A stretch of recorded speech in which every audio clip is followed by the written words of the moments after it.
for Josh Johnson.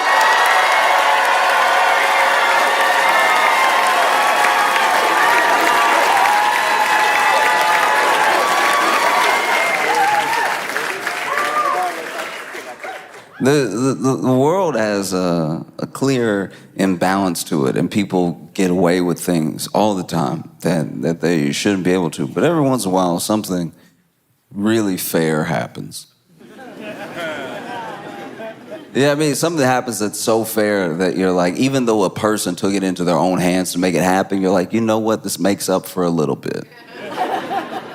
Like, I'll give you an example. Okay, so my buddy is a wedding photographer. He's been a wedding photographer for like 17 or 18 years, maybe even 20. And so he's done weddings, you know, for most of his adult life. He got in photography as a kid, and now that's like his prime means of income. And so he was doing this wedding, and everything's going good. Everybody dancing, having a good time, you know, like get that slide.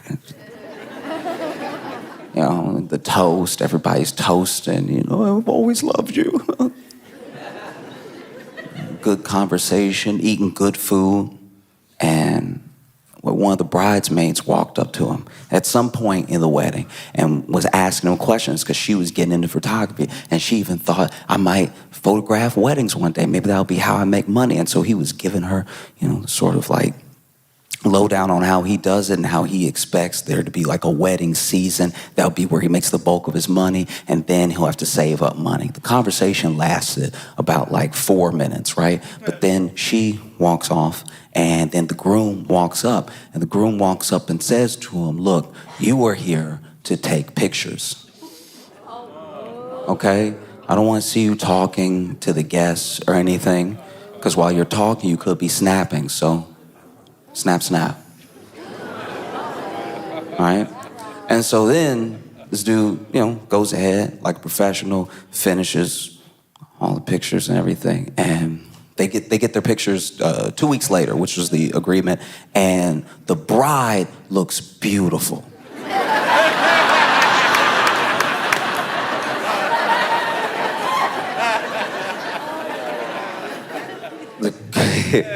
The groom,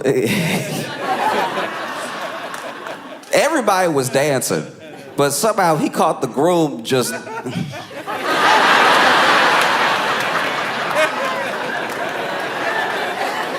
Everybody was eating. It was only with the groom that was like...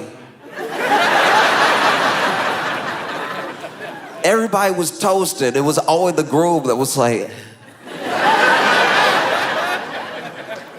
So obviously this dude called him back, furious. He was like, what's wrong with you? I thought you were a good photographer. Are you out of your mind? Why are you taking pictures like this and sending them? My wife looks beautiful. You made me look terrible. And he was like, oh, I just wanted everybody to see what you were like on the inside, you know, from the...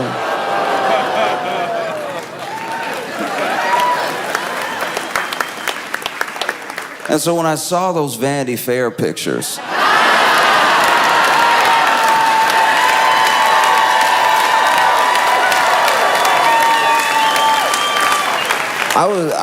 I was so genuinely taken aback.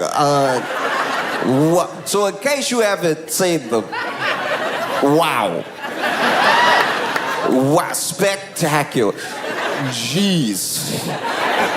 In case you have not seen these Vanity Fair pictures, they are so fundamentally wild. Okay, so Susie Wiles did an interview with Vanity Fair, but they did like a whole profile of Trump's cabinet, did all these pictures of Trump's cabinet, right? And the photographer, Christopher Anderson, was taking the pictures, and he's known for taking pictures that are sort of like out of the box in general, you know? Like, you do know what you're getting into when you hire someone like him because you know he's gonna do something unconventional, you know, something fresh, right? And he took a picture. He took a picture of J.D. Vance. Is way too close. It is way too close to his head. It's so close. Oh man. The picture is so close it looked like when you go to take a picture with your phone and you open it and it's accidentally on selfie mode. And then you get insecure. You're like, ooh, ooh.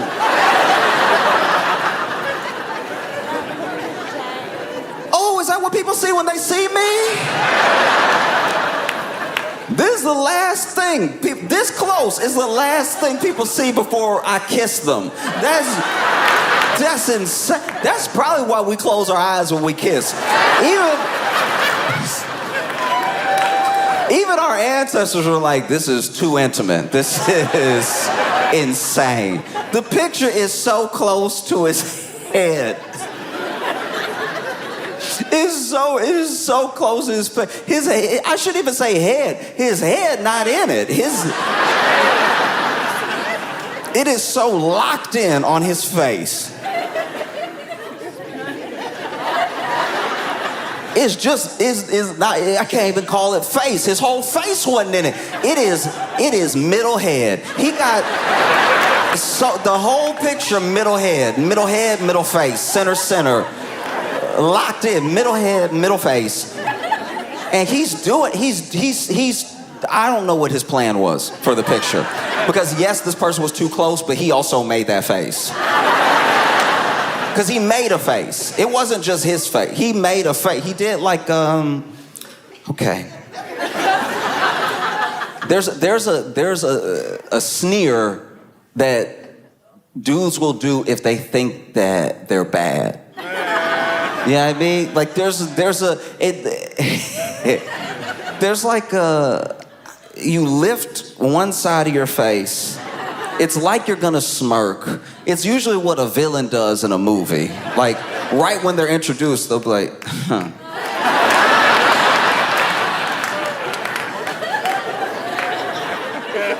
Now, he did overdo it. He did overshoot the sneer, so it's very much like, oh.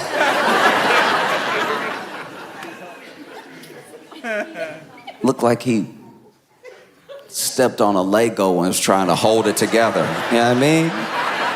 You ever get hurt in front of somebody and you don't want to look hurt, so you just... Okay, I'll give you a good example. All right, one time for 4th of July, I went with some friends to their family's 4th of July. Spent the whole 4th of July with them, right? And they were firing off in the backyard. A bunch of the kids were firing off Roman candles, right? And so then they all... right? Everybody was having a good time. And then this kid fired one off. And then the last one exploded, but it exploded before it got all the way out of the tube. So some of it did explode like on his hand a little bit, right? And everyone saw it. And then, you know, kid is like 12, 13, right? And then there was this other girl at the party who was like 16. And so she turns, because we all heard the pop. And then she turns, she's like, oh my gosh, are you okay? You know, he's 13. She's 16. She's an older woman. She just saw something horrific happen and asked him if he's okay. And he went...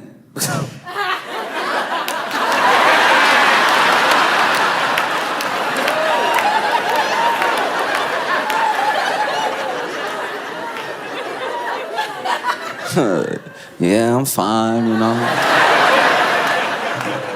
It's whatever, you know what I mean? Like, sometimes things pop off, you know what I'm saying? You know, real question is, are you all right? Because you looking all right, you know? Like, if anything, you know, you look a little parched. You want me to get you some lemonade? I was going inside anyway. Let me get you a lemonade. I'll be right back, right? And he walked off, you know, little man tried to walk off like Denzel. He tried, still had the Roman candle exploded in his head, but he walked off. Gets inside. They had like a sliding glass door to their backyard, so he gets inside, slides the door back, turns around and goes, Dad!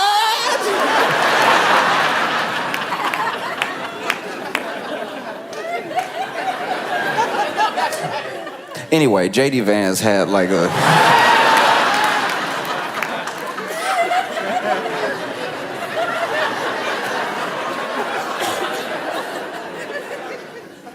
crazy. That's a crazy face to even think is cool. Because you usually make it when bad stuff is happening. One time,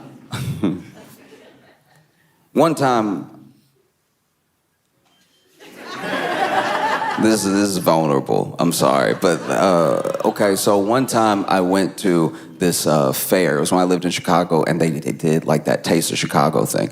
And I went, and there was this one place that had the cheese. I don't remember what it's called, but basically they take a piece of bread and they melt the cheese over the bread, and they use a knife to like cut the last little bit of cheese, and they hand it to you. And this was something I had never had before. I grew up in Louisiana. I grew up around a lot of like Cajun food, a lot of like, you know, like jambalaya, gumbo type stuff, but I had never had this. And just this particular bread with butter, with this cheese on it, was one of the best things I had ever had in my life up until that point. It was so good. It was so good, I went back several times. It was so good that I went back several times. And then I went home and was telling people, I was like, they had the cheese, and he had the knife, and he was like... And then, like, you know, lay it out over the bread and everything. He never spilled a drop of cheese. I was blown away, you know. If he had spilled it, I would have caught it. This was some of the most delicious cheese I've ever had in my life. I didn't know a person could eat this much cheese. I ate it like soup. This was the most cheese I've ever eaten. You know, I usually have cheese if it's like a little single slice on a burger or something like that. This cheese, I could eat all day, which I did, right? And then the next day, I was full of cheese.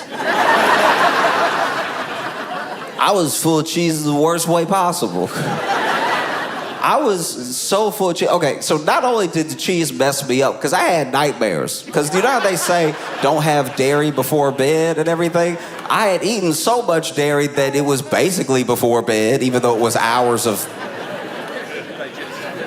So I had cheese and... whew. Still remember the dreams, you know? Still remember, it was like two of my bullies from high school and a boss that, this was also what is crazy. This is why I haven't touched that cheese since, because I think it made me see the future. Because it was like two of my bullies from high school and a mean boss that I didn't have yet. I wouldn't have this boss for another year in real life. Like, when I saw him, when I was introduced to him, I was like, huh, because he was from my dream. This cheese took me to another dimension that night. No, so then it was these two bullies. Then this man over here, right? Hadn't met him yet, but they were all standing around me, and they were like, what do you even, like, you're not special. And then I woke up, it had been hours. That was the only thing that happened in the dream. I saw three of them, and they were like, you're not special, and it had been 6 hours. So I don't know if it took them 6 hours to say that in the real world, or if they said it, and then I just didn't register anything else for 6 hours. But when I woke up, I was sweating. I was sweating so much, and I was sweating cheese. I was sweating pure cheese. I smelled like my chango had a car accident with Brie, and... turned around in the bed, I was sweating pools of cheese. I sat up, felt like I had a rock in me. Stomach felt heavy and everything. I was like, that was too much cheese. It was too much cheese. I knew it was too much cheese because they almost didn't serve me the last one. The last one they didn't want to give me, but a sale is a sale, you know what I mean? You know? And so then, you know, sweating. I was looking in the mirror. I looked terrible. Pouring sweat. Looking in my own eyes in the mirror. And then sat down on the toilet and nothing happened. Nothing happened. And not for lack of trying. I even made the face. I was like...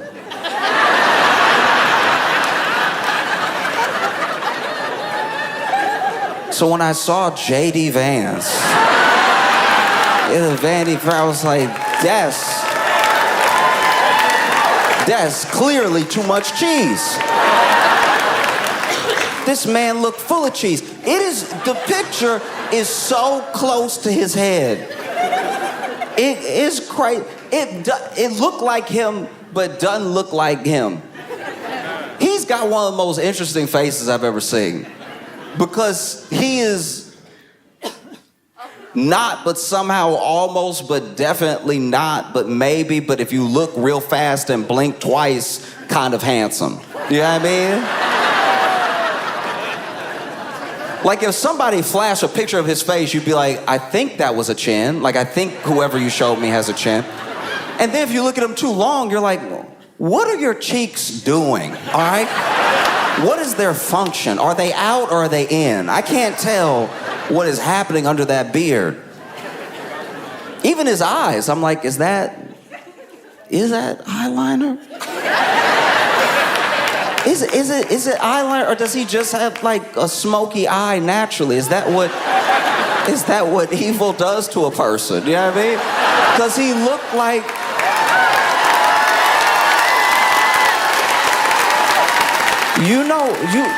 You know the mini boss? You know the mini boss before the middle of the movie? You know the first person that James Bond... the first person that James Bond like kick off a cliff or something like that. He got that face. And the picture is too close. I know. They did him dirty on purpose, but still, they did me dirty. Like I had to look at it. I didn't know this was possible. This is how talented the photographer is. The photographer made J.D. Vance look like J.D. Vance from South Park. Like the way he looked in the thing is so close that when you fill out the rest of the face, you imagine it the way that they did it in South Park. And even in South Park, they were like, let's go ahead and like over-exaggerate every feature. That is what will make it funny. Ha-ha comedy, right? But then this guy was like, nah, I think I could do it for real. Like, I think I could do that to him.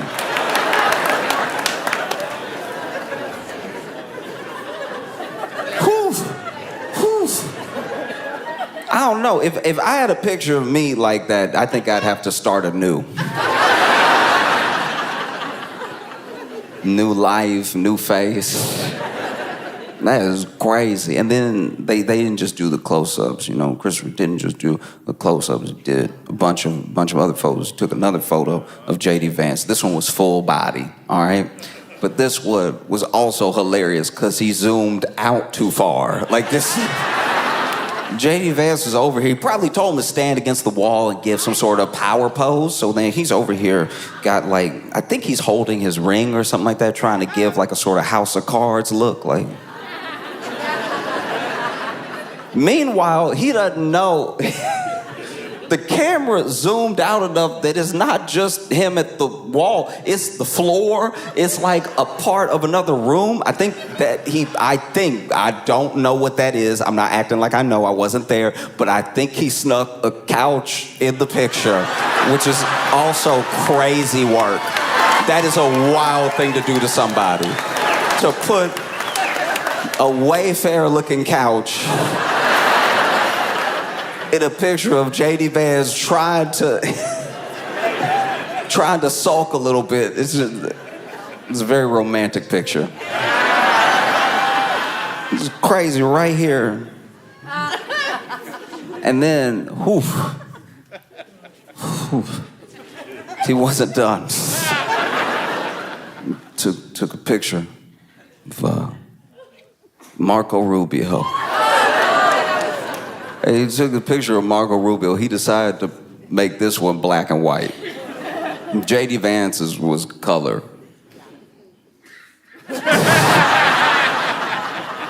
All the colors. He caught the acne, caught everything. And Marco Rubio's, though, was black and white, and he's looking off from the camera a little bit, you know? And even he was probably looking off. He probably told him, like, hey, give me something, you know? Give me something. Give me your version. Give me what you think would be. Try. little sexy. And then Marco Rubio hit him with the...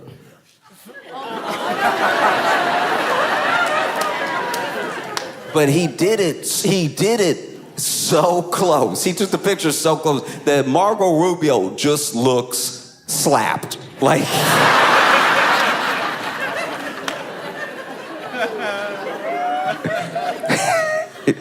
He looked like that moment that somebody gets slapped right before they look at who slapped them. You know what I mean? Like, they just moved your face. And a down slap, too. A down slap is very disrespectful.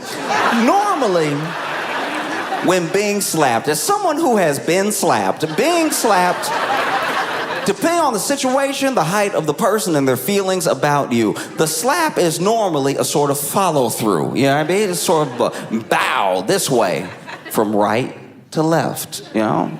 But if somebody really tried to disrespect you, or they got like 8 inches on you, they gotta aim down anyway, so it becomes a pow, a downward slap. Downward slap is tough to swallow. It is, especially as a man. If you get downward slapped as a man, oof, you gotta reevaluate things. I'm sure there are some people who didn't even believe in gun ownership until they got downward slapped.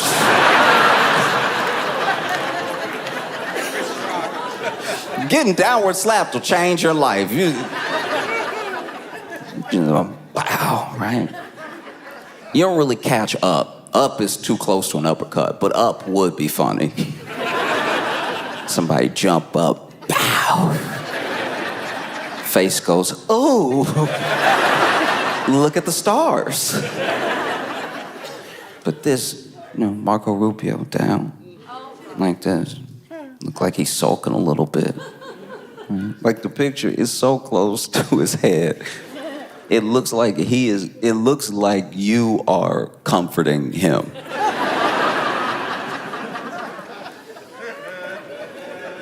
You know what I mean? Because it looked like he's in the picture like... I was supposed to be chief of staff.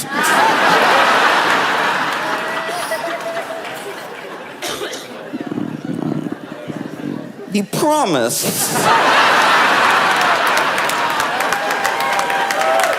You know when you get mad and you don't know what to do with this, so you just put it in your shoulder? Then promise.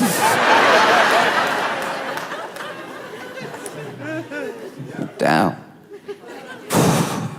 Rough. That's rough work. You know what I mean? Then he took another picture of Marco Rubio. This time, it was full body. And honestly, you should have stuck with close-ups because the full body is genuinely wild because Marco Rubio, I don't know what he told Marco to do, but he took a full body picture of him very far away. Once again, just like Jay Vance, very far away. Makes him look small. I don't know why Trump called him Little Marco Rubio. Maybe it's because he genuinely is a short man. Maybe it's because he shrinks up when he's around real men. Like, I don't know why Trump would call him Little Marco Rubio until I saw the picture. And I was like, that is crazy to put him in the picture, have him stand there. He's bent over a little bit. There's a lamp right here, and there's a doorknob on the other side because they let an open door be in the frame, and Marco Rubio fighting that doorknob for height, fighting. Normally, I don't even think about doorknobs like that, but I was like, how close is that doorknob to his head? That doorknob look egregiously... Is that a big door? It was genuinely uncomfortable. I was over here, and he's leaned over. This dude leaned over. And it doesn't really make sense why he's leaned over. Like, it feel like maybe he told him to look longingly at the lamp or something like that. Like, I don't know. No, you already got JD with the couch, maybe Marco with the lamp. But he's standing there looking like a piece of candy fell out of his pocket. Like, no. Now it's dirty.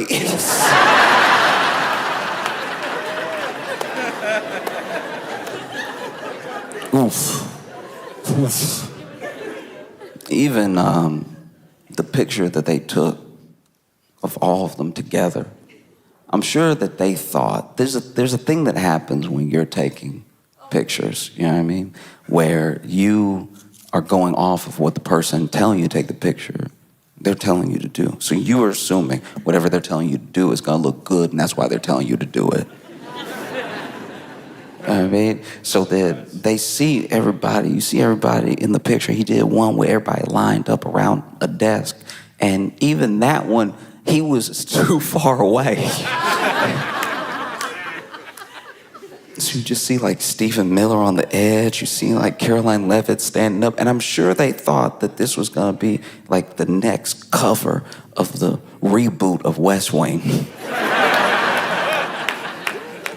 But it just looks terrible.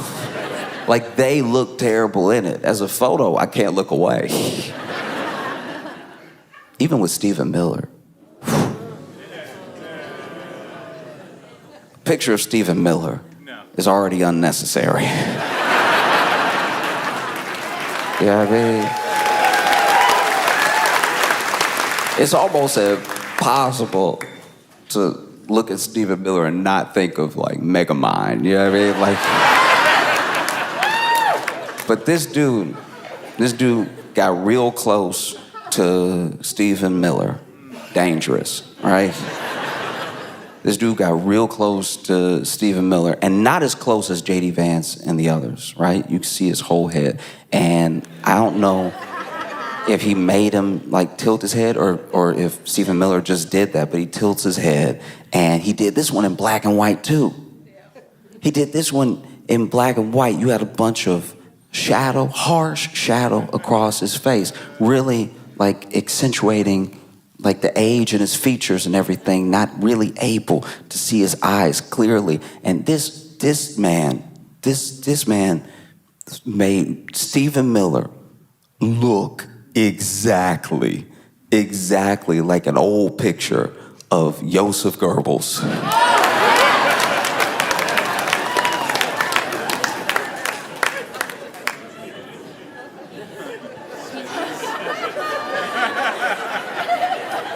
When I've heard Stephen Miller compared to Joseph Goebbels before, like that thing, that like concept is not new.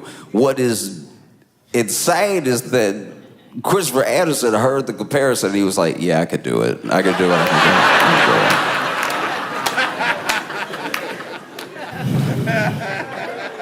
Wow.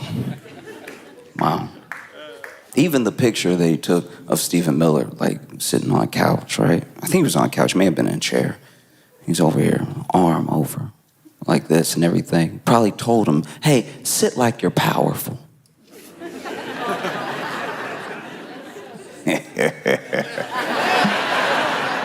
No, sit powerful, sit confident, sit like your wife isn't cheating on you with Elon Musk.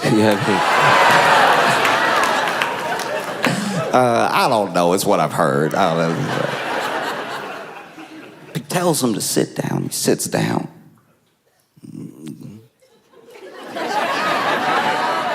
And then he's got just a little puff of stomach out here.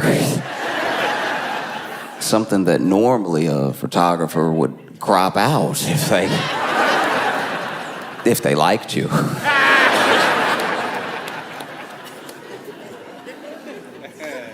Even Susie Wiles, they took a picture of Susie Wiles, chief of staff, and that one very close. And she took that picture like she knew how close the camera was. Her eyes are very open, wide open. And maybe he got that close because if you just see her, you don't really make this sort of comparison. But like to me, with a picture that close, Susie Wiles looked like she from another dimension. where Martha Stewart never became friends with Snoop Dogg. Like, well, like a dimension where Martha Stewart was as racist as Paula Deen, never became friends with Snoop Dogg, and got into politics.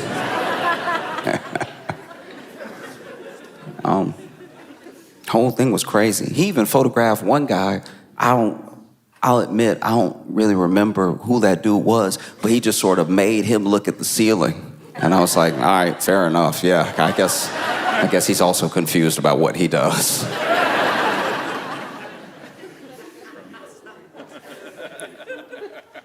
And then he took a picture of Caroline Levitt.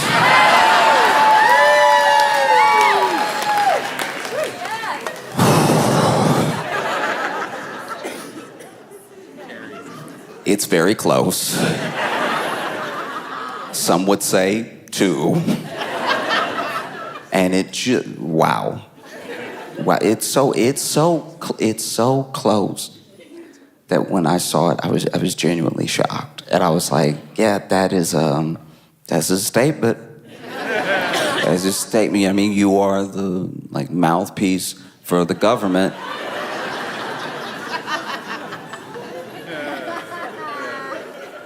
You're like the mouthpiece for Trump and the government, and the picture that has been taken does make us look at your mouth.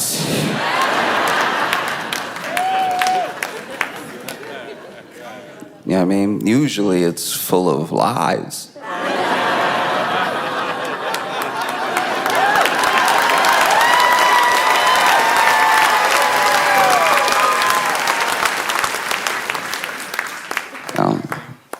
They were talking to Christopher Anderson about this photo shoot, and when asked about it, he was like, as a photographer, I take it as my responsibility to photograph what I encounter.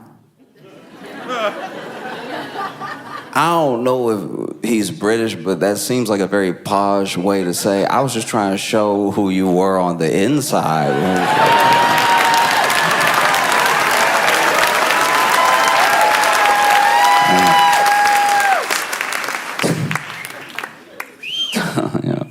It is funny though, because that Vanity Fair article, they interviewed Susie Wiles, and as chief of staff, she has a lot of inside information, and she talked to this reporter, Christopher Whipple, for Vanity Fair 11 times.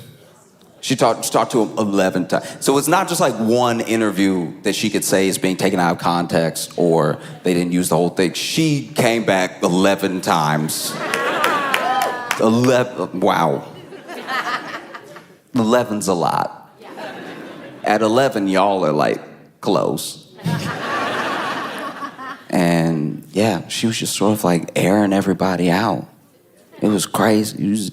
And it wasn't the same way people get aired out after people get fired. Sometimes people get fired and then out of anger, they just try to air everybody out that they worked with, any flaw, anything that they saw, this person's fake, whatever, all this stuff, right? This woman told Vanity Fair everything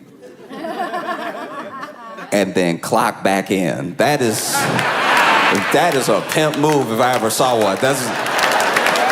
That's probably one of the most powerful moves I've seen in Trump's administration. I'm gonna tell everybody, and I dare you to fire me. I dare you to fire me. I'm the only one people like, apparently. That's crazy. She said that Trump had the personality of an alcoholic. It's like, okay. Like, that's not anything that we didn't know. She didn't say he drank. She said he had the personality of an alcoholic. And if you've ever heard Trump tell a story,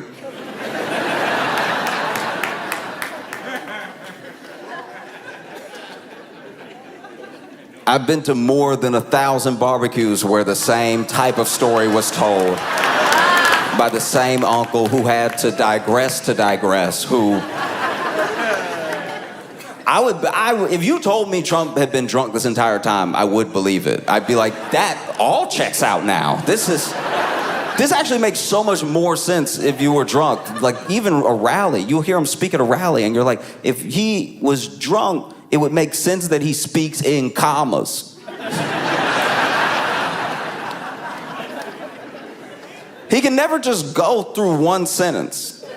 There's always a detour, you know? Many are asking me, more people than have ever asked anyone ever. You know, one time I was at a party and there were a lot of people there too. I'm being asked by almost as many people as there were at that party, but also, do you know Kristen Stewart and Robert Pattinson dated? That's kind of wild. Anyway, I was being asked by someone. I have the best polling numbers in the history of numbers. And when you check the numbers, they're gonna seem fake because the radical left is, Nancy Pelosi also makes a lot of money from, she also makes a lot of money from the stock market, and I don't even know if that should be allowed. She's crooked. Her and her husband. You know who else has a husband? My wife. My wife has a husband. It's me. I'm my wife's husband. And I'm the president of the United States, and I came here to tell you, you wanted to talk about something?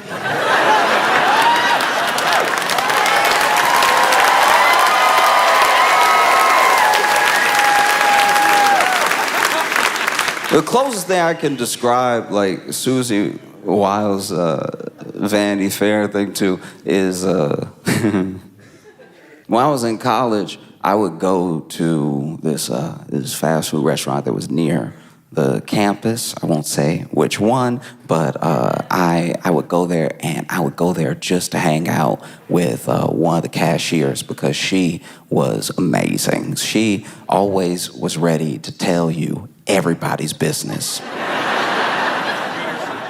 while you ordered. We became fast friends because I would just walk in and be like, hey, how's it going? And she would tell me how it was going for everybody in there. She would air everybody out. There was one time I walked in, I'm like, hey, how's it going? I'll just get like 5 nuggets. And she was like, oh, yeah, no, it's going all right. We a little short-staffed because, you know, Willie got arrested last night. He got arrested leaving work. They arrested him in the parking lot right there. It's right that spot, like where the Subaru is. They arrested him right there, you know. They were like, get on the ground and everything. They tried to handcuff him, and, you know, I don't know. I don't like to take joy in people's downfalls, but Willie and I dated, and he did me wrong. You know what I mean? Like, so it's a beautiful thing to watch your ex get arrested. I would recommend it for everybody. It's just something special about watching your ex get arrested and being all, get off me, you know what I mean? And you know, Willie little, so he trying to put up a fight, but it's not much of a fight. He just sort of like bouncing around in the cop's arm, and get off me. And then they tried to cuff him, and it was tough because they you know, they had to click, click, click, click, click, click, click, click, click, click, click, click, click, click, click, click, click. They had to get that last one, click, click, click, because, you know, he got the wrist of a bird. Like, he's just like, it's like trying to arrest Tweety Bird. You gotta click it all the way. And then one of them slipped off, and they thought that was him. He was like, no, you gotta click it all the way, because he'd been arrested before. Yeah. So then they put him in the car and drove off. So, you know, he's not here on fries, but I'm having a great day. I'm doing wonderful. Yes.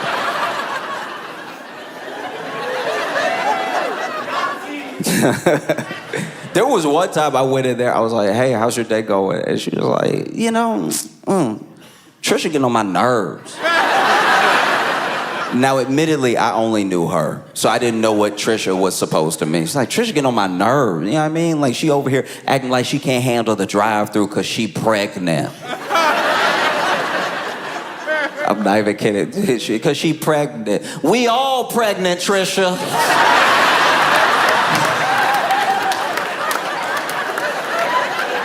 People gonna act like they can't do something because they pregnant knowing you pregnant. I'm pregnant too, Trish.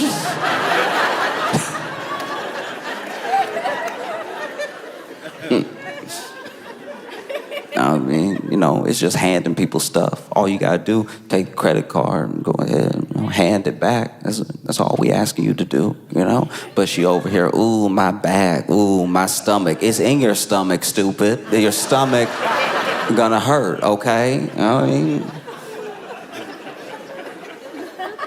Because she want to act like she was a good employee before. She been bad, but now she just pregnant. You know what I mean? So then she... Anyway, what did you want?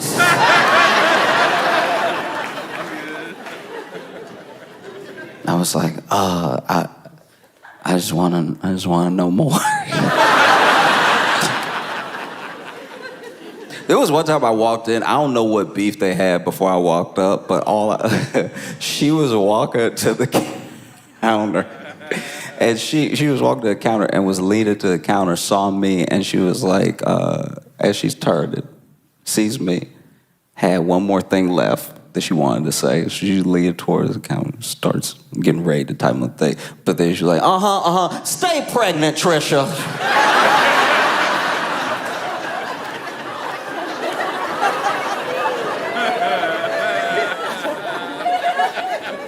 I've never heard stay pregnant in my life.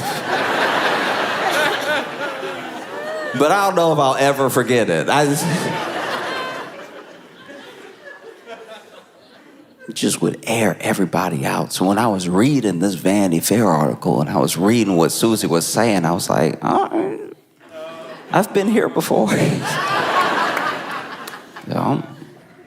It's basically coming off like she thinks that J.D. Vance doesn't believe in much, how against Trump he was, and then all the way to becoming his vice president and everything. She even said some of the things that we knew but hadn't been said. You know, like they brought up Letitia James. They talked about Venezuela, and she said what we've all sort of been knowing. You know, Letitia James. Oh, that's just sort of a retribution campaign. You know, really got nothing to do with any illegal activity. Oh, Venezuela. You know, that's really just for regime change and for oil. And like I guess she's in a place where she can be honest about stuff sometimes. She's not the one that has to go speak in front of the nation. That's Caroline Leavitt. It's Caroline Leavitt that has to go out there now in light of us knowing everything we know from the Vanity Fair article and then ask like, hey, so we're blowing up boats and we're claiming it's because of narco-terrorism when really it seems like we're just trying to bomb Maduro into submission so we can get some sort of regime change and also get their oil. Is this really just for oil? Is it really just attack on another country's sovereignty? And Caroline Leavitt got to stand there and be like,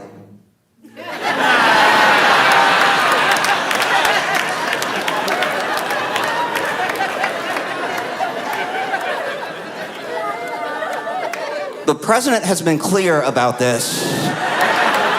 He cares about the lives of American citizens.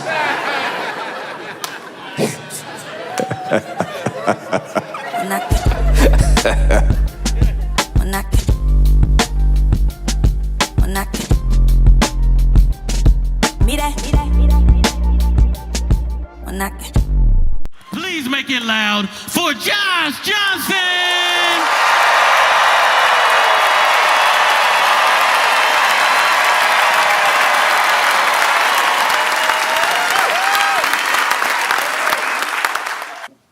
When I was growing up, you know, I would hear these stories of people who were like really in the life, you know, like they were doing bad things.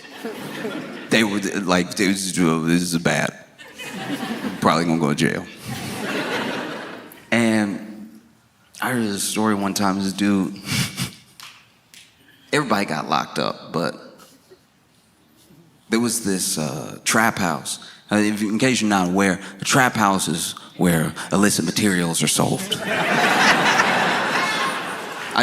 Sometimes you might say trap house, or there might be someone who's like, so booby traps? Like, is it the trap door situation? Like when you walk in, watch out for the wire, you're gonna fall down to the basement? No, I mean drugs. I mean the buying and selling of drugs.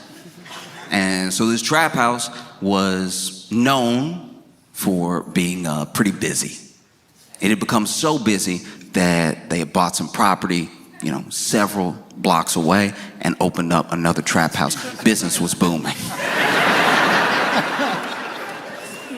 Things are going very well. Whenever you are selling so many drugs that you have to buy property, we are entering documentary territory. most trap houses are really just dudes playing video games until somebody knocks on the door. Like, it's not a busy day. And you gotta stay at trap house the whole time because you don't know when someone might get the itch. And so they opened up another trap house, but this location was not as poppin' for some reason. They must have opened it in a bad neighborhood.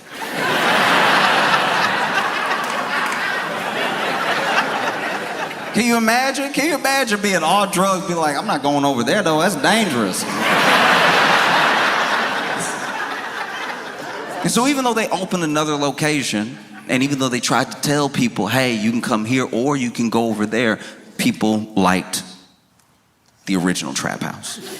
It stayed just as busy as ever, with some business going on at the second location, but mostly it was here, right? And, okay. Let's just call him Jerry, all right? And Jerry ran both trap houses. And he did a pretty decent job, you know? Kept his books, kept his finances, really, like, he knew his inventory, you know what I mean? He could have made a great store manager at any grocery store. There was this dude named Twan, and Twan found out about these very popular trap houses. Well, one popular, one not so popular, right?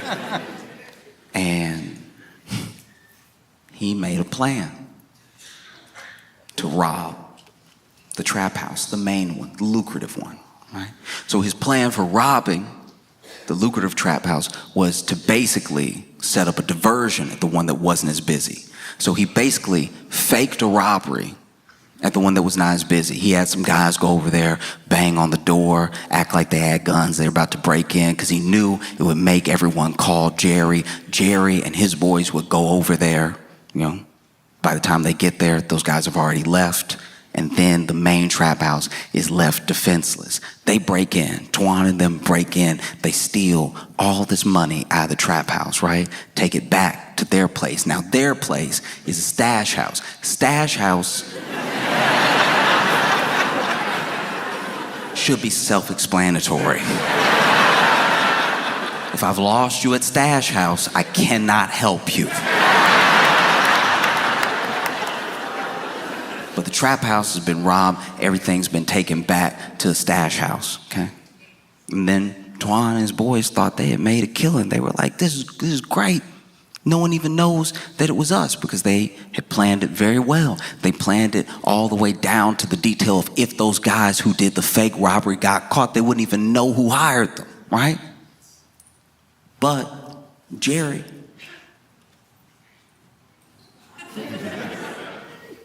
no fool. Jerry started asking around, and he could kind of tell that some of these guys were lying, some of these guys weren't lying.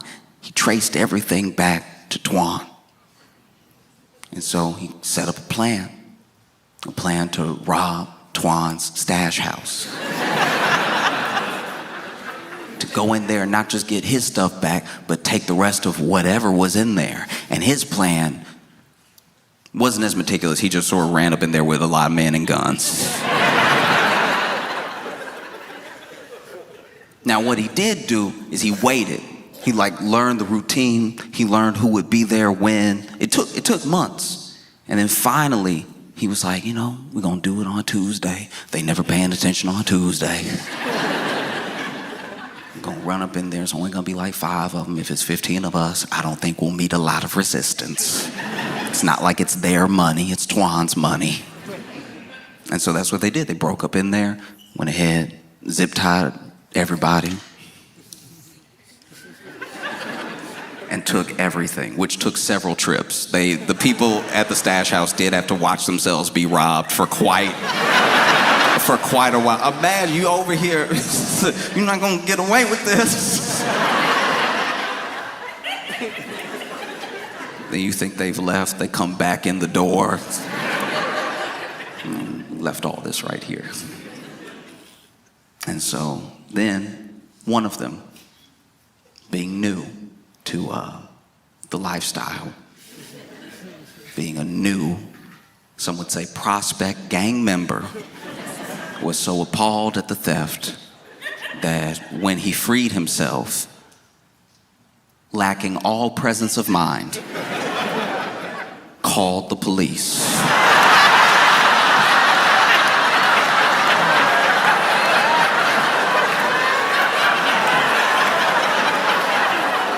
This man called the police. It was like they ran up in there, they had guns and everything. They had a gun in my hands. He's telling all this to 911. They took everything. They took the weed. They took all the money. Took my favorite Glock.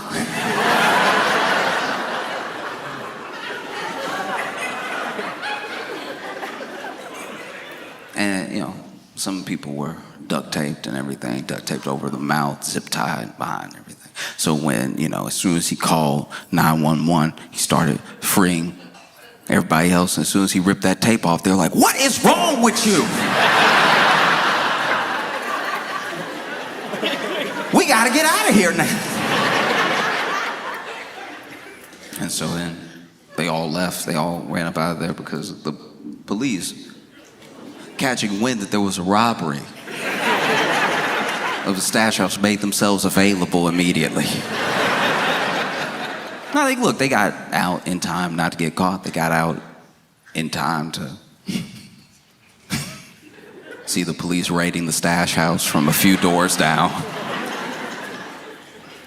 And that's the thing, is like people say, you know, crime doesn't pay, or like criminals are dumb or whatever, but there are some very smart people who, for whatever reason, enter a certain lifestyle, choose to stay there, or maybe it's all that they know. And if criminals were so dumb, they wouldn't be fascinated. We are fascinated by career criminals. We're fascinated by people who do things that aren't just illegal. They have the gall to try to pull something off that has so many different entry points to danger. Like, just in the past few days, the Louvre was robbed.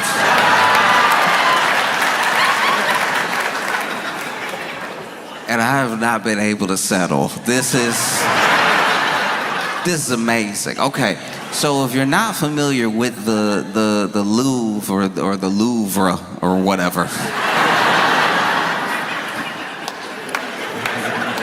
it's one of the most visited museums in the world, and people go there and then they act like they've been changed by art. And you ask them what they saw, they can't name anything or anybody. They were just like, "No, the Mona Lisa was there, looking unimpressed." Well, there were these robbers that broke in. And they broke in dressed as construction workers, right?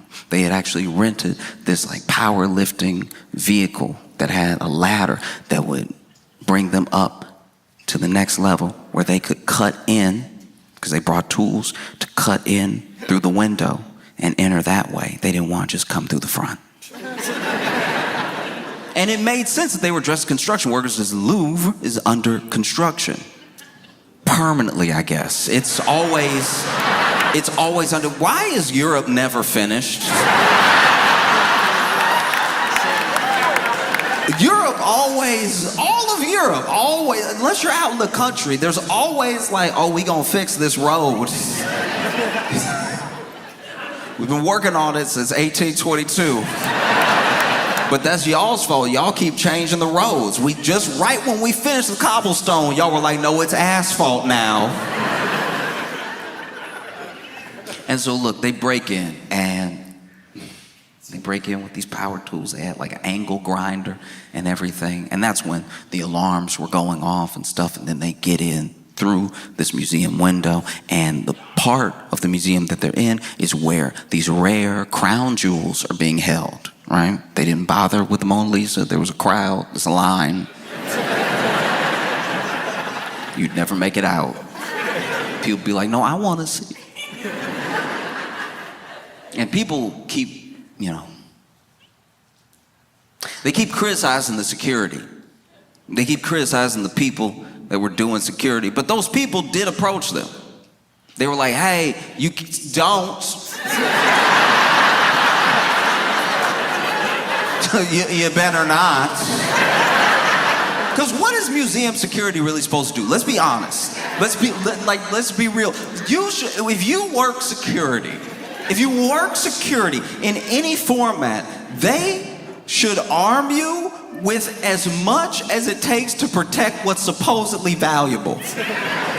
Think about this. When you see someone working for like Brinks, right? And they bring a Brinks truck to do a deposit for a bank. Let's say a whole grocery store is like, hey, we got like $250,000 that we need to transport over to the bank to make our deposit. The bank is like, don't worry, we'll send somebody. They hire Brinks. Brinks comes over. They have a truck. And not just a truck, like a bulletproof truck. And then they get two people. They get two people to make sure nobody knocks you over the head when you're trying to grab the bags and put them in the truck. They get two people, and not just two people, two of the biggest people you've ever seen. Like two people that are so big that it's like, you are the gun, right? And then I think they give them a gun. They always hold in their pocket.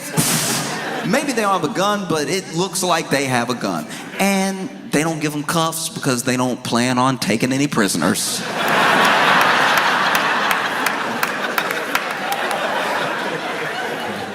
And then they get in there, Brinks always handles a drop like they are being robbed. Like they always handle the drop the way a bank robber would handle the drop. Because I used to work at a grocery store, and Brinks would come in and they'd be like, so where is your safe, or where do you, hurry. And we'd be like, oh, it's over here. Okay, it's over here, all right. And then the one would get to work putting,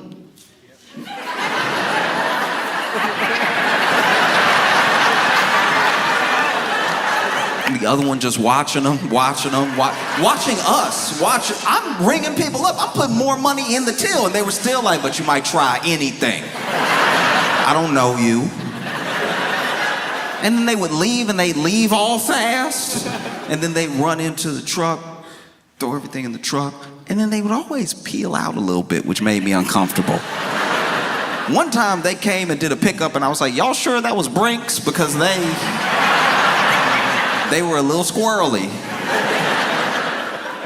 But then for some reason, there are times where you're supposed to protect, or you're supposed to hold guard of something, and you're giving less and less resources as you do it. Like, you look at a Brinks security guard, and then you look at like a mall cop. They're like, you get one flashlight. I guess shine it in their eyes or something. If you hit somebody hard enough in the head with it, the glass will break. That's something. But nobody gets done dirtier. Nobody gets done dirtier than museum security. Museum security, not only do they give you nothing, no flashlight, they don't even give you a stapler to hit somebody with. They give you nothing. All they give you is a dress code. They're like, hey, just show up in all black, nobody will mess with you. You show up in a black shirt with a black suit jacket and some black pants and black shoes, people think you John Wick. They won't even approach any of the art. Because truly, what is a museum security guard supposed to do? I go to a lot of museums. I try to go to a museum in every city that I do a show, if I can, right? And I've been in these museums, beautiful art. And then you see, you get a little too close, and you see this thing go off, this like little, you don't even know where the alarm is, but like it'll just, that's the too close alarm. Because it's not like a real alarm, it's just annoying, and it goes off until you back up. So if you're a pointer, I go to a lot of museums with pointers. Everyone I take to a museum love to point. It's like we all three again, and they're like, I like the flap. As soon as you hear somebody works for the museum, comes over, black everything, with an attitude. Could you not? Ma'am, back up. They love that hair. Back up. Give it a little space. Let the art breathe.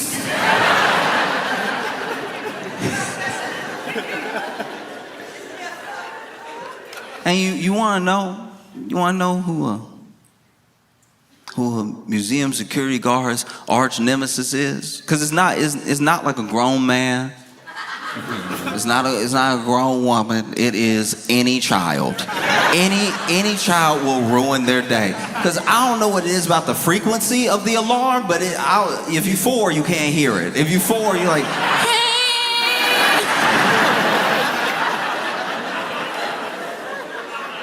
I was at this museum one time. This security guard was in a true predicament because this child was out here touching everything.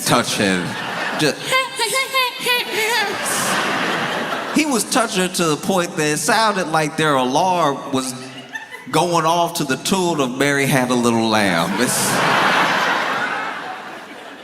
And finally, the security guard started like chasing his child around, and not like really chasing him, not like Dennis the Menace chasing him, but just like following them around, hoping to maybe this kid's gonna go back up to their parents or something and be like, "Can you please hold your child's hand or something?" Because they've been touching everything, got applesauce on everything. Because as a security guard, what are you gonna do? You can't grab this kid. You can't actually grab this. I know that sounds crazy to anybody who was born in any era before now. You have to kind of let this kid put applesauce on all the art, because if you touch this kid, you've committed murder. So if you snatch this kid and even hold their hand so you can find their parent, you are basically killing them. So you have to like let them kind of do it, but then follow them around, but then not touch them, but then make sure they don't touch anything. It would look terrible. And so finally, this security guard just started running interference on every item. This child was walking up, getting ready to touch a sculpture. Security guard get in there. No. Just trying to box him out of every room. And then finally, this kid, realized what was going on. It felt like it was a game. So this kid is like, "Oh, you want to play? I love to play. Playing's my favorite thing. Playing's basically my job." And so he running interference. There's a painting.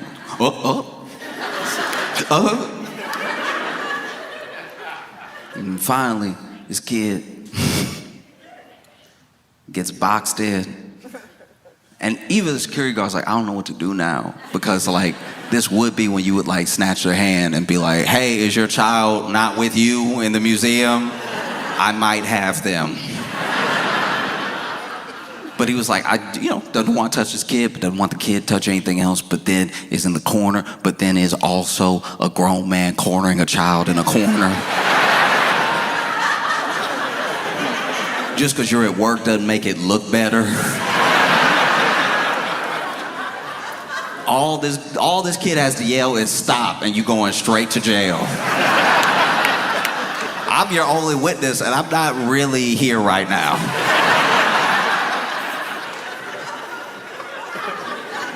And so his kid boxed into the corner, and you can see the kids having fun. Kids over here.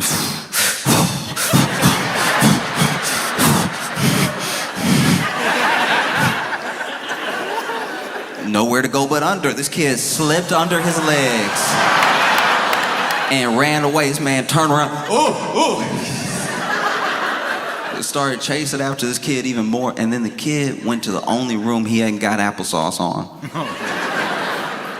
And was next to this painting. I don't really remember who painted this, but it was a huge, huge painting of a ship in a storm. And it was one of those that was like, it was a marvel because of its scale. So it's not like one that you just hang up and 6x8, whatever. This thing was huge. It took up almost the entire wall, which meant he could definitely reach it. This kid walked up to the painting, and now the whole thing is a game. Touching the stuff's a game, trying not to get caught is a game. This kid's having fun. He thought museums were boring. He's having the time of his life. This kid standing next to the painting. And admittedly, I was also running after them so I could keep watching. I didn't try to help him at all, but I was like, I gotta see the rest of this. Like, what you gonna do? This man gonna run out of breath soon. Security guard gets in the room, huffing and puffing, and he just goes,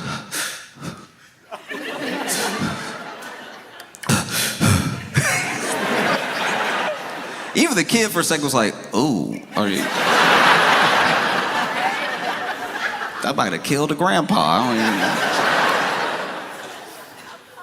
And then this kid goes in his pocket and lifts an applesauce covered finger. And I was like, it's been in his pocket the whole time. Children are disgusting. This kid been running around with a pocket full of applesauce this entire museum trip.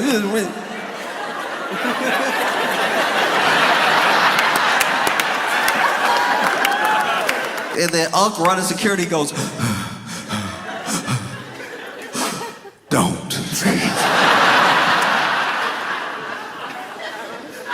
This kid, no words, no emotion in his eyes. You can tell he gonna grow up to be a bad person. This kid, applesauce covered finger just went,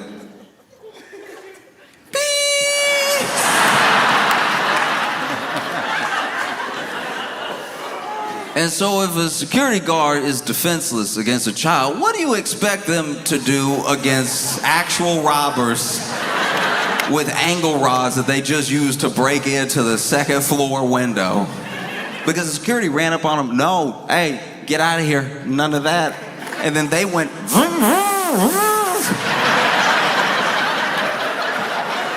Security was like, you know what, let us help you. Everybody out. Everybody out. Everybody get out now. Security made everybody get out but them. Don't you see these men working? Get out.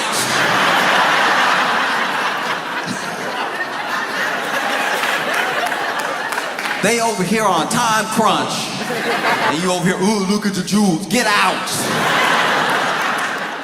In fact, there was a news report that cracked me up. I laughed so hard because the security report, there was this person who, I don't think they were like head of security for the Louvre or anything, but they were basically like, it is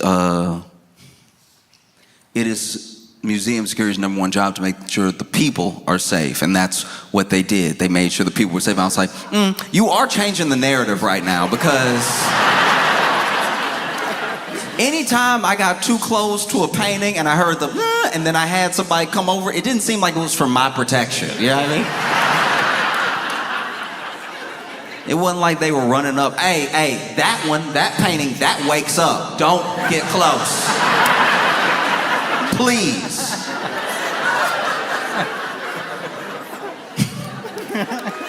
And so then, robbers start grabbing everything, grabbing these like Napoleon era empire crown jewels, right? They grab so much, they grab too much. They actually grab so much they drop one. They drop one of the crowns outside. And this is gonna sound dumb. This will sound dumb, so bear with me, because I know it's gonna sound dumb, but I don't think it's dumb, all right? I thought, truly, even when I went to museums, for as many museums as I go to, I've been to museums in Europe, I go to museums here, I go to every museum that I can. I thought for certain that when you see something in a museum, that under certain circumstances is a replica. I can tell by your reaction that some of y'all think I'm dumb and some of y'all think what I thought. I'm telling you right now, when I would go to the museum, I would admire the brushstrokes, I'd admire everything, but I would be like, this is the fake one though. Like this has to be the fake one. And I thought that because if you remember, right before 2020 and even after the pandemic, you would have activists that would go to museums. These, climate activists would go to museums and they just throw like tomato soup on supposedly priceless paintings, right? They would go up to like a Van Gogh and be like, blah, and then they glue themselves to the wall or something, and then they would be like, this is why we did this, and you will have to listen to me for as long as it takes to unsuperglue my hand from the wall. Because people who are climate activists feel like no one is listening to the point where the only thing that will get any attention or like stop people for a second to listen to them is just extreme acts that knock you out of whack. You know what I mean? Just things that you go, what? What? They did what? Why did they do that? And then they get to explain. It's like the better version of canvassing. Because they tried to canvass. They really did. Everyone that cares about the climate tried to canvass, and what did you do? You walk by them. They were like, do you have a minute for the planet? And you're like, I'm headed to work, please. I was with a friend one time, and look, I've stopped plenty of times. I can't stop every time. And so they were like, do you have a minute for the planet? And then my buddy was like, nah, we're good, and kept walking, have a good day. And this dude got really bad. This dude canvassed and was like, you on the planet? You don't have a minute for the planet you on? But that was happening a decent amount. There were these supposedly priceless paintings. They were getting vandalized, people throwing Campbell soup on them and everything. So then I was like, surely a museum would not allow Campbell's soup to get thrown on the real one, like the regular one, because the museum was always super chill about it. The museum, they would like throw tomato soup on a Van Gogh and the museum would be like, stuff happens, we gonna get it off. You gonna what? You gonna get it off? Because when I got close, when I tried to smell the painting, I heard, and then you came over, no smelling. It was get it off, no big deal. Or you would see things like I don't know about you, but the tomato soup that I eat got a little oil to it, and you throw it on oil painting, it seems like it might leave a stain. I have no idea. But then you would see the museum come out and be like, no permanent damage was done to the artwork. And I'm like, how? I've dropped suits that were clear on my hoodie before it had the stain forever. How's this 200-year-old acrylic painting fine? It must be a fake. I used to think that, look, if you go to a museum and you see just like you could touch it, that one can't be real. But if you go to a museum and it's behind glass, that's the real one, because they bothered to protect it. Why are you just bothering to protect some pieces? That doesn't make sense to me. So then, in my head, I was like, those aren't the jewels. You know what I mean? That's just colored glass. These people so stupid, they ran up in there and risked their freedom for some colored glass. And then the French government came out and said, priceless items have been stolen from the Louvre. And I was like, that's the real junk! Y'all didn't run any armed security around the real crown jewels? For a split second, I felt like it was my money. I was like, what are y'all doing? Ooh, I need to sit down. You said it was priceless, and then right after saying it was priceless, they were like, it's about $100 million. I was like, oh, seems like a price. You said priceless for a day and a half, and then immediately y'all were like, I think 103 probably. At least round up to 110.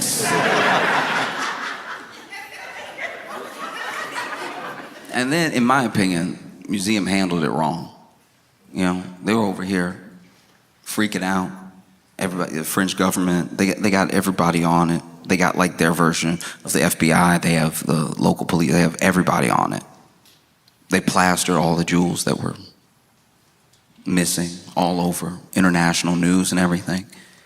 If I was trying to save face, let's say I was head of museum security, I was trying to save face, I would come out to the public immediately after the robbery and be like, y'all, that was Banksy. Y'all know Banksy played too much.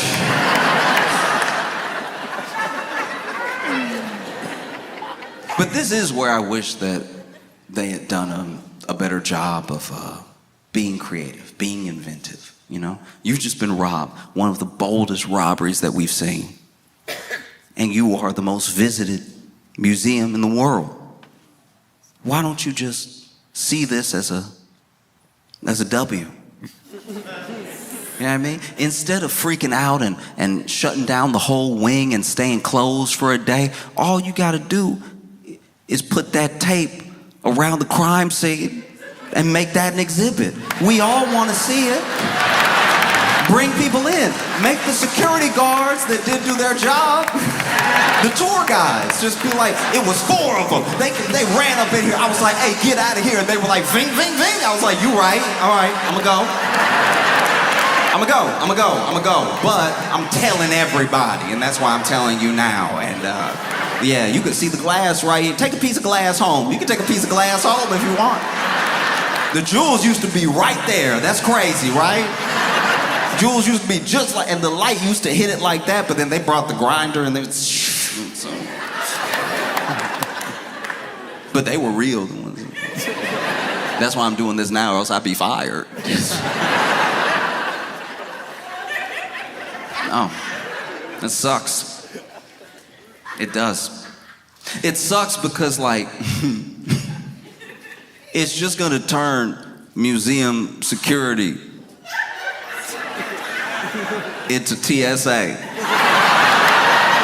Yeah, I mean, because look, this was, as far as museum security goes, this was their 9/11. So if you think you're just gonna roll up in there and have a good time, that's not what's gonna happen. You're gonna show up and they're gonna be like, all right, shoes off.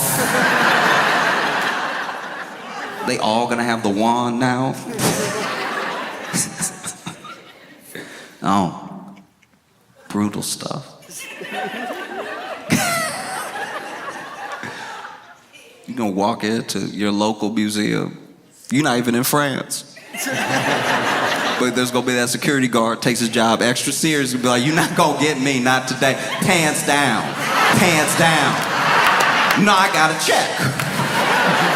You could have anything in there. You could have an angle grinder in your pants or something. You know, we have some very expensive cups here.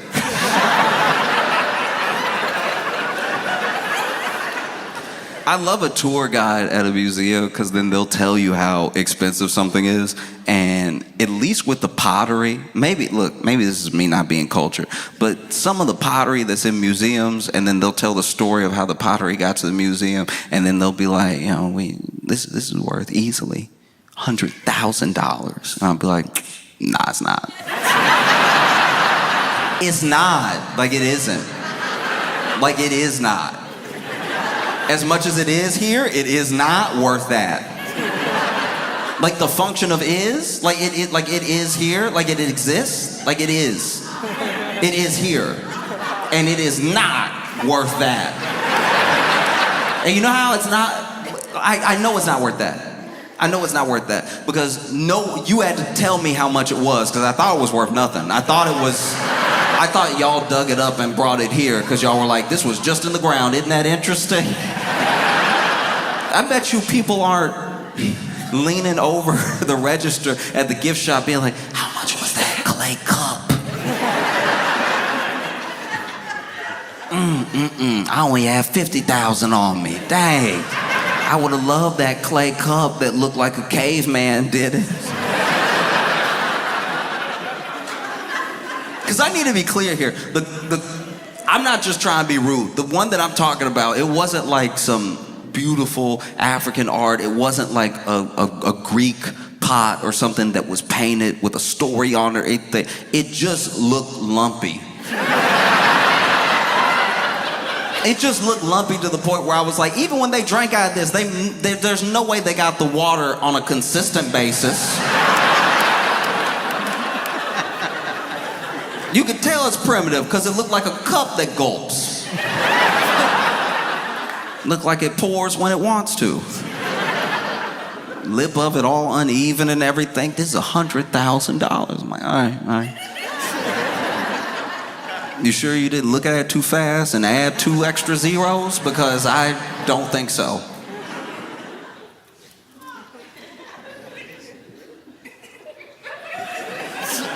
There was a guy. There was a really rich guy, apparently. I don't know him, but everybody was saying how rich he was. And he got on the the Instagram to actually, physically cry about the crown jewels being stolen. And he gave this whole speech about how, like, the robbers, because there's this assumption that the robbers aren't gonna be able to just sell the jewels they stole as is. There are plenty of people in the world that would pay the money it would take to sell them just as is, and maybe they just keep it and only they know they have it. But art collectors usually like to show off their collection, and so they can't tell anybody. So it's better just go ahead and maybe melt it down, sell the jewels. The jewels themselves are still very expensive. In fact, you'll see where throughout history pieces have been stolen. Mona Lisa was stolen before. Pieces sometimes get stolen, but unless you can sell it to someone, what's it really worth? And so there's speculation that already these jewels have been melted down and being sold for parts, or maybe pieces are being sold that might not be able to be traced back to the complete set. And this guy got on social and he was just crying. Dude had to be in his like 50s, something like that, and he was like,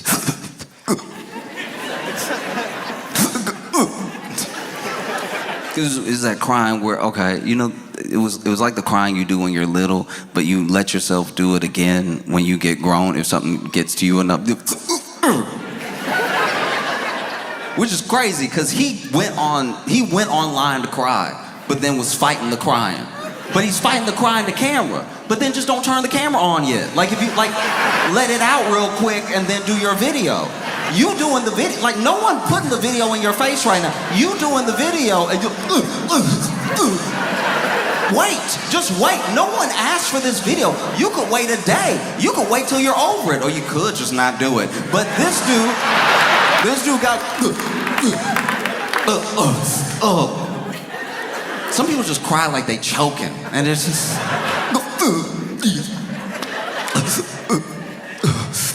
and then he said a bunch of stuff, and he did say it in French. I don't speak French, so I'm gonna paraphrase from what everybody said he was saying. But I know he said some of this because a lot of people said he said it, and then I know there's some of it that might be like editorialized on what he said, because I don't know if he said that because I don't speak any French. And then also he didn't even say what he said in French well, because he was crying through the whole thing. Like. And look, to be fair, maybe some of that was crying and maybe a little bit of that was the accent. Maybe some of that was the accent, because there are certain people that when they speak French, they do seem upset for no reason. So then that's, it's like, was that a cry or was that one? Were you saying one just now? Were you like, or is that you trying to hold it together? Because that's why you should have waited to make the video.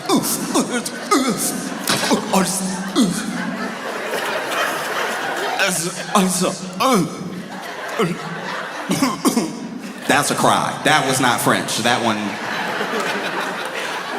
And what this dude basically said was that you didn't just steal from the Louvre. You stole from the French people.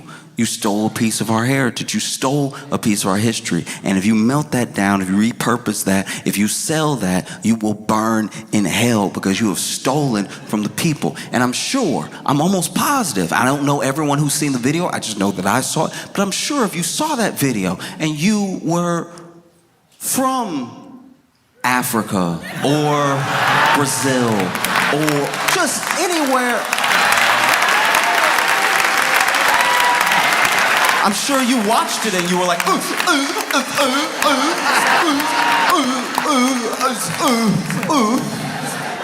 oh no.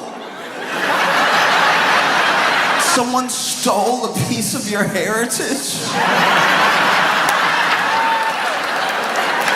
What are you gonna do?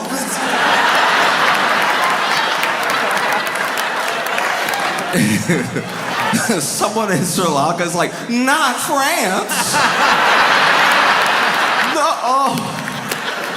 What are you gonna do? And look, I can understand if you are from some of those other countries, if you're from like an African country or something like that, if you're from Haiti and you see this thing, that you might be like, oh no, not the Louvre. They have our stuff too. Did they steal our stuff? Now it's gonna be harder to find. Because that's also what was there. So now, oh no. Someone stole it, you know? I just love the story so much. I love the robbers. Cause look, cause they even showed up. They weren't just dressed in a construction outfit. They had on the, you know what I mean, the thing, mask and top and bottom. You know, they were wearing the baklava.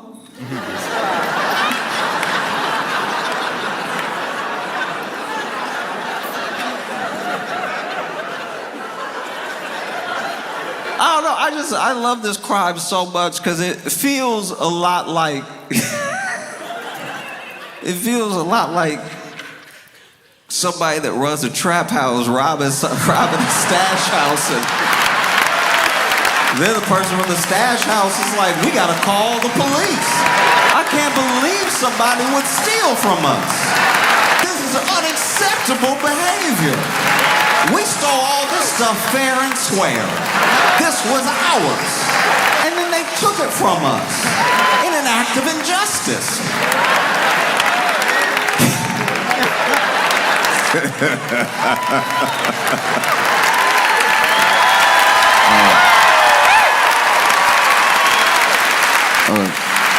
Stanford, y'all have been amazing. Thank you so much. I appreciate y'all.